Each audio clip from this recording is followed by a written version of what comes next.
Dr. Roberts, thank you so much for joining us here again on Health Connection. We've discussed this topic before, prostate problems we talked about here on Health Connection. This time we want to focus on prostate treatment. Let's begin by just discussing the prostate in general. What is it and what is its role in a man's body?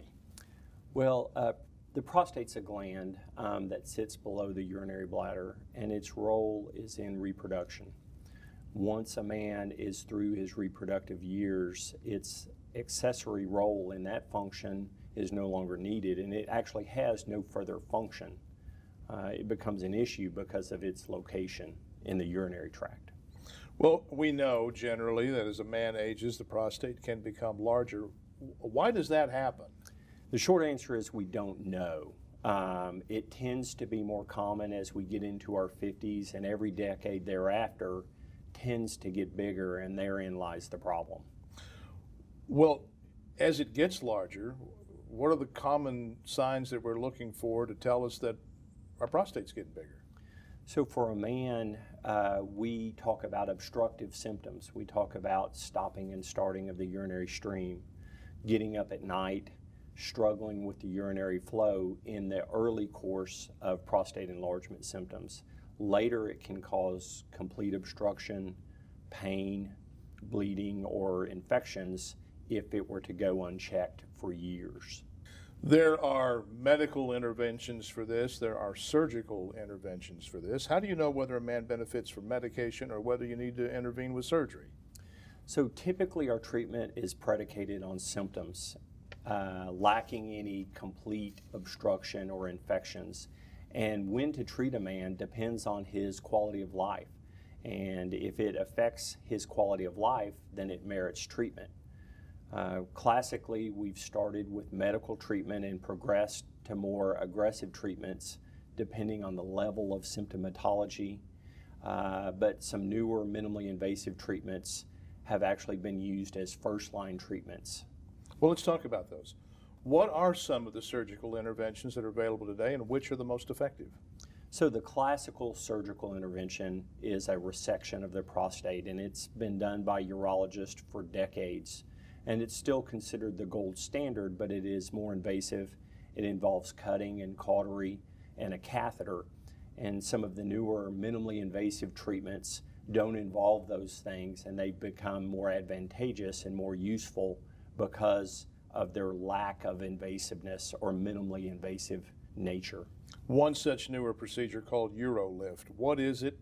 Is it widely available, and how does it work? So the UroLift procedure is a prostatic urethral lift, which was FDA approved over 5 years ago.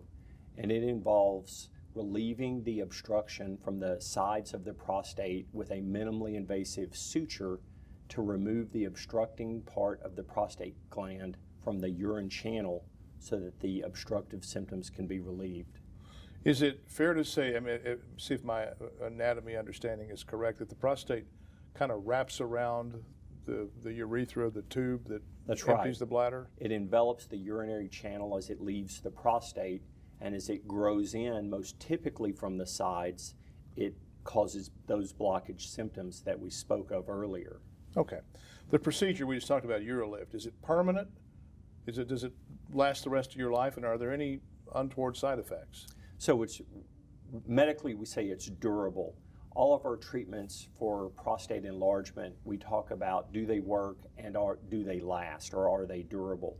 It's a durable procedure compared to medical therapy and standard TURP. None of those procedures or treatments are permanent because the disease can progress, but comparatively it is durable in that for 5 to 10 years the success rates should last.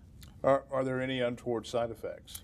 So one of the advantages of UroLift is that it avoids the potential risks of standard prostate surgery as well as medications.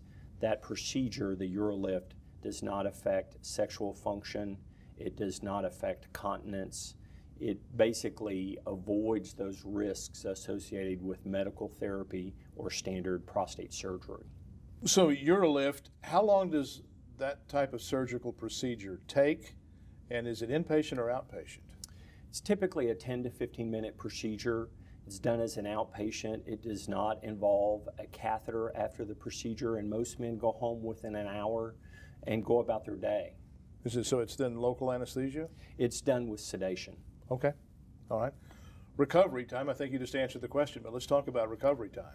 So one of the concerns with any surgery is, when do I get back to my normal life? And in essence, men go back to day-to-day activity within 24 hours. So minimal recovery time. That's correct. Okay.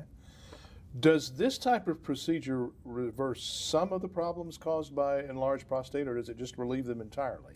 Well, it relieves the obstructive symptoms. The size or growth of the prostate in and of itself is not the issue, it's the symptoms that it causes. And so the goal of that procedure, or any treatment for prostate enlargement, is relief of symptoms. And it does that 70% of the time. Okay. Man wants to discuss his options in this regard, prostate issues, medically or surgically.